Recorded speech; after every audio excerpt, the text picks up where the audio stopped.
एका राज्याचा एक राजा होता। त्या राजाला असं नेहमी वाटायचं की या जगामध्ये मनुष्य प्राणी जो आहे तोच केवळ उपयोगी आहे, बाकीचे सगळे प्राणी, बाकीचे सगळे जीवजंतू हे निरुपयोगी आहेत। एक दिवस त्यानं आपल्या सेवकांना अशा निरुपयोगी प्राण्यांची, अशी निरुपयोगी जीवजंतूंची यादी करायला सांगितली। खूप प्रयत्न केल्यानंतर सेवकांनी अशा निरुपयोगी प्राण्यांची यादी तयार केली, ज्यामध्ये एक जंगली माशी आणि दुसरा म्हणजे जाळं विणणारा कोळी अशा 2 प्राण्यांची नावं होती।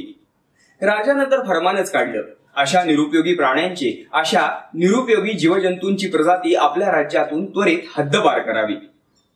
याच दरम्यान राजा एक दिवस आपल्या सेवकांसोबत जंगलामध्ये शिकार करण्यासाठी गेला। शिकार करताना प्राण्यांचा पाठलाग करत असताना त्याची आणि त्याच्या सेवकांची ताटातूट झाली। तो त्या जंगलामध्ये एकटाच भटकू लागला। दुर्दैवानं शत्रू राज्याच्या सैनिकांच्या तो दृष्टीस पडला। आता शत्रू राज्याचे सैनिक त्याचा पाठलाग करू लागले आणि त्यांच्यापासून बचाव करण्यासाठी तो पुढे पळू लागला। खूप पळाल्यानंतर एका झाडाखाली येऊन तो थांबला। थकला असल्यामुळे त्याला तिथे लगेच झोपही आली। पण पुढच्या काही क्षणामध्येच एक जंगली माशी त्याच्या नाकाला येऊन चावली। तिने घेतलेल्या त्या कडकडून चाव्यामुळे त्याला जाग आली। प्रथम तर त्या माशीचा त्याला खूप राग आला, पण मग नंतर लक्षात आलं की आपल्याला जाग आली ते एका अर्थाने बरंच झालं। इथं असं उघड्यावरती झोपणं हे काही योग्य नाही। आपण कुठेतरी सुरक्षित ठिकाणी, गुप्त ठिकाणी लपून राहिलं पाहिजे। आणि मग तो अशा ठिकाणाचा शोध घेऊ लागला। लवकरच जवळ त्याला एक गुहा सापडली। तो त्या गुहेमध्ये आत जाऊन लपून बसला। त्या गुहेमध्ये तो साधारण पुढचे 2 ते 3 तास होता। या अवधीमध्ये त्या गुहेच्या तोंडापाशी असलेल्या एका कोळ्याने त्या गुहेच्या तोंडावरती जाळं विणलं। शत्रू राज्याचे सैनिक जे राजाचा पाठलाग करत होते ते शोधत शोधत त्या गुहेपर्यंत येऊन पोहोचले।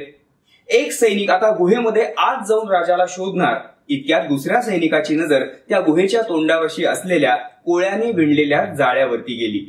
तो दुसरा सैनिक पहिल्या सैनिकाला म्हणाला, अरे, या गुहेच्या तोंडावरती कोळ्यानं जाळं विणलेलं आहे आणि या जाळ्यातून राजा पलीकडे आतमध्ये जाणं काही शक्य नाही, त्यामुळे स्वाभाविकच इथं राजा नसणार, आपण पुढे जाऊन शोध घेऊयात।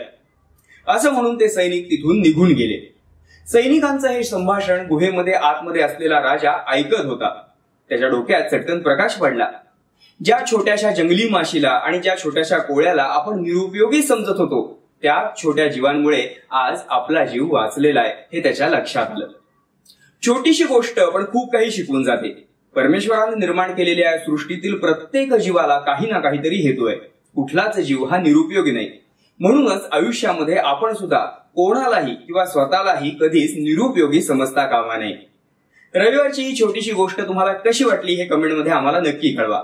जर ही गोष्ट तुम्हाला आवडली असेल तर लाईक करा, तुमच्या प्रियजनांसोबत शेअर करा।